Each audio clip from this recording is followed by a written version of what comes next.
జనార్దన్ గారు మీరు చెప్పండి, ముఖ్యమంత్రి గారు ఏమన్నారంటే ఎక్కడైనా ఏ రాష్ట్రంలోనైనా ఉద్యోగాల కోసం పోరాటం చేస్తారు, కానీ తెలంగాణలో ఉద్యోగ నియామకాలు మాకు కొంచెం టైం ఇవ్వండి, ఆపండి అని చెప్పేసి ఇక్కడ అశోక్ నగర్లో ధర్నా చేస్తున్నారు. ఎందుకంటే మేము 50,000 ఉద్యోగాలు ఇచ్చినామని చెప్పేసి సర్కార్ మాట్లాడుతున్నది. ఎట్లా చూస్తారు అన్న? వాళ్ళకాడ డేటా లేదు. ఉద్యోగాలు మాకు ఏదైతే హామీలు ఇచ్చారో ఉద్యోగాల గురించి అసలు కాంగ్రెస్ వస్తుందో రాదో అని వాళ్ళకి తెలియదు. వాళ్ళకి ఎవరికి కూడా మేనిఫెస్టో మీద కానీ యూత్ డిక్లరేషన్ మీద కానీ అవగాహన లేదు. అసలు పోతే ఈరోజు మేము ఒకటే మాట్లాడదలుచుకున్నాం. తీన్మార్ మల్లన్న చింతపండు మల్లన్నకు చింతపండు పులుసు కార్పియడానికి వచ్చినాం ఈ స్టూడియోకి. అలా ఏం తీన్మార్ మల్ల నీ గురించి మేము నీ గురించి నేను తిరిగినా ఇదే నీ అమ్మడి తిరుగుతున్నాడే ఒట్టేజానా? ఏం ఒట్టేజానా? రాసి పెట్టుకో. నాది సూర్యాపేట పెన్బాడ్ మండలం అనాజ్పురం గ్రామం. నేను ఒక దళితుణ్ణి. నువ్వు జగదీశ్వర్ రెడ్డి గారితో ఉన్నప్పుడు ఎమ్మెల్సీ ఎన్నికలకు నేను సూర్యాపేటలో తిరిగినప్పుడు ఎస్వి కాలేజీలో మీ వాళ్ళు కొట్లాడింది తెలియదా? ఇదే సూర్యాపేట చివేవల మండలం జడ్పీటీసీలో మా మీద దాడి చేసింది శ్రీకాంత్ రెడ్డి. ఫోన్ గుంజుకుంది ఎవడు? నువ్వు ఈరోజు బీసీ వాదం అని మాట్లాడుతున్నావు. మంత్రి గారు బర్త్డేలు చేసేటప్పుడు 10 రోజులు ఎస్సీ ఎస్టీ బిడ్డలను స్కూల్కు దూరం చేసి అక్కడ ఉన్నటువంటి పీటీలను నువ్వు గవర్నమెంట్ పీటీలను తోటి ఆటలు ఆడిపించి ఆడోళ్ళక్క చేసినప్పుడు నీ కళ్ళు ఎక్కడ తప్పినాయని అడుగుతున్నా. ఇంకొకటి తీన్మార్ మళ్ళీ నువ్వేమంటావు దీంట్లో వినండి. ఇది ఆయన మామూలు ఒళ్ళు నో ఆ మాట ఇష్టం వచ్చినట్టు నిన్న అంటే ఈ సభను డిస్టర్బ్ చేయమని రాకేష్ రెడ్డి అంటాడు పైసలు పంపిస్తే ఇక చూడ్రి అంటే వాళ్ళు వచ్చి తీన్మార్ మల్లన్న మా సమస్యల మీద మాట్లాడాలని చెప్పారు. కానీ రాకేష్ రెడ్డి డబ్బులు పంపించండి. ఒక్కొక్క పదానికి నేను వివరణిస్తా. ఇగో స్క్రీన్ షాట్స్ 3,000 రూపాయలు. ఇవి గ్రూప్ అండి. ఇది స్పోర్ట్స్ది గ్రూపు. ఇది గ్రూపు. ఈ గ్రూప్లో ఇన్ని స్క్రీన్ షాట్లు ఉన్నాయి. డబ్బులు పంపించరు. ప్రతి ఒక్కరిని అడుగుతాం, నువ్వు ఏడబడినావు? ఏ కనుగుల పడినావు? ఎమ్మెల్సీ ఎవరి మీద అయినావు? నిరుద్యోగుల పైన, గ్రాడ్యుయేట్స్ పైన అయినావు. ఈ సమస్యకు ఎందుకు రావట్లా? సిగ్గుండాలి ఆ మాట. అందుకు నువ్వు బీపీడ్ చేసినావు. బీపీడ్ చేసినోడికి నీకు స్పోర్ట్స్ గురించి తెలియదా? ఏ నాడన్న వచ్చి కొట్లాడినవా? ఒక్కనికొక్క పైస ఇచ్చినవా? ఒక కేసు వేసినవా? సిగ్గు లేకుండా ఈరోజు ఈడబ్ల్యూఎస్ అని బీసీ రాజకీయం చేస్తుందుకు వచ్చినావు. నువ్వు బీసీలో నువ్వు ఊచకోతకు వస్తుందుకు వచ్చినావు వాదం పేరుతోటి. పరిష్కారం చూపించిన వాళ్ళే ఇట్లా మాట్లాడుతుంటే ఇంకా మేమే మాట్లాడుతున్నాం. ఈడబ్ల్యూఎస్ మీద కేసు వేసిండా ఈ లత్కారు? ఈడబ్ల్యూఎస్ మీద ఇంప్లిమెంటేషన్లో ఎన్ని అవకతవకలు ఉన్నాయి. ఈ రోజు ఒక్కొక్క ఆయన మాట్లాడతాడు. ఈడబ్ల్యూఎస్ కు వ్యతిరేకంగా పోరాటం చెప్తాను దానికి చెప్తా. ఈడబ్ల్యూఎస్ కు చట్టం వచ్చినప్పుడు ఈయనకు చదువు రాదు, ఏది రాదు, వాగేది ఒక్కటి తప్ప ఏమీ లేదు. ఒక ఇంగ్లీష్ ఏది చదవడం రాదు. Line by line, class by class discussion జరిగింది పార్లమెంట్లో. ఆర్టికల్ 16, 15 ఎంత డెప్త్గా అనాలిసిస్ చేసిర్రు. అప్పుడు ఈ 50% ఇంద్రసాని కేసులో ఉన్నటువంటి జడ్జిమెంట్ను ఓవర్ రూల్ చేస్తుందన్నప్పుడు ఏదైతే 50% స్లాబ్ ఉందో 50% ఓపెన్, 50% జనరల్ అయిన రిజర్వేషన్స్ అయినప్పుడు 50% ఓపెన్ నుంచి తీసేయాలని చెప్పారు.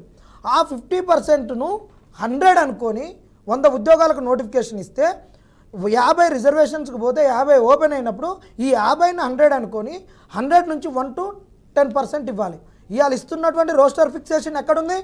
100 రోస్టర్లో ఓపెన్ మొత్తానికి 10 రోస్టర్స్ ఇచ్చిర్రు.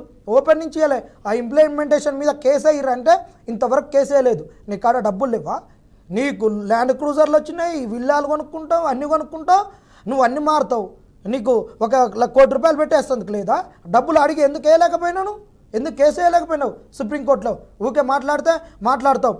మేము ఒకటే, నిరుద్యోగుల తరపున నువ్వు మాట్లాడుతున్నావు. నువ్వు మమ్మల్ని రెచ్చగొట్టినావు. కాంగ్రెస్ కోట్లు వేయించినావు. కాంగ్రెస్ వచ్చింది, మమ్మల్ని ఆదుకోవట్లేదు. నువ్వు ఏనాడని వచ్చినవా? ఈ రోజు అందరూ కూడా ఎస్సీ ఎస్టీ బీసీ మైనారిటీ వాదాలని మాట్లాడేటోళ్ళు ఏ ఒక్కరు కూడా మాకు అండగా నిలబడి కేసు వేయలేదా? మీళ్ళని అడిగితే ఎందుకంటారు? మళ్ళీ ఇంకొకటి అన్నాడు ఆయన, వీడు యూనివర్సిటీ అంట, వీడిని యూనివర్సిటీ నుంచి ఎల్లగొట్టిర్రు, వీడిని ఈ పోరండి అని మాట్లాడుతున్నాడు.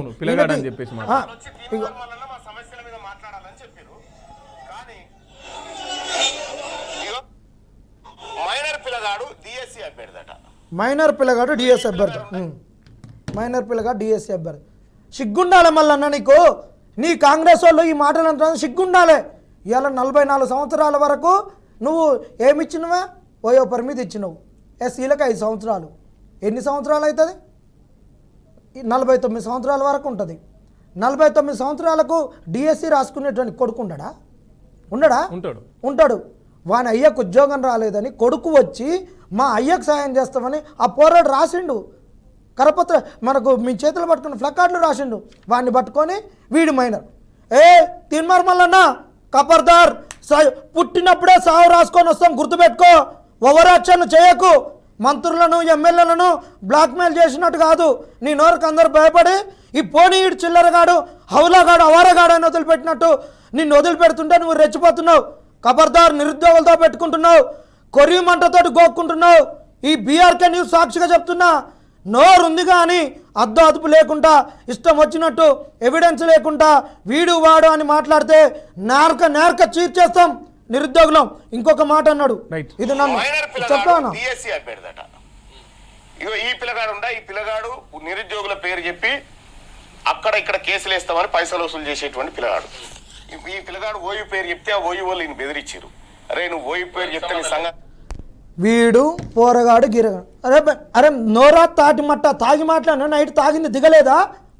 నీ ఎమ్మెల్సీ ఎన్నికలప్పుడు పాదయాత్ర చేసేటప్పుడు ఫుల్ బాటిల్ తాగి పండుకొని కళ్ళ కూసు తుడుచుకొని బయటకు వచ్చేటప్పుడు నువ్వు మార్నింగ్ న్యూస్ చదువుతందుకు నాడన్నా నువ్వు మా పక్కన ఉన్నా భయపడకుండా పిల్లి లెక్క ఉండి మేమేమో కౌంటింగ్ చేసేటప్పుడు కూడా మీరు నల్లగొండల ఫంక్షన్ హాల్ ఉంటే నువ్వు పోయి హోటళ్ళల్లో ఉన్నావు, 5 స్టార్ హోటళ్ళల్లో 3 స్టార్ హోటళ్ళల్లో మంచి లగ్జరీ హోటళ్ళల్లో ఉన్నావు. నువ్వు నా గురించి మాట్లాడుతున్నావు. ఒక పిహెచ్డి అయిపోయింది, తిన్మార్ మల్లయ్య రాజ్యాంగాన్ని గౌరవిస్తూ అంటున్నావు. రెస్పెక్ట్ ఇచ్చి రెస్పెక్ట్ తీసుకో. ఎవరిని పడితే వాడిని మాట్లాడినట్టు వీడు వాడు పోరడు నోరు అదుపులో పెట్టుకో.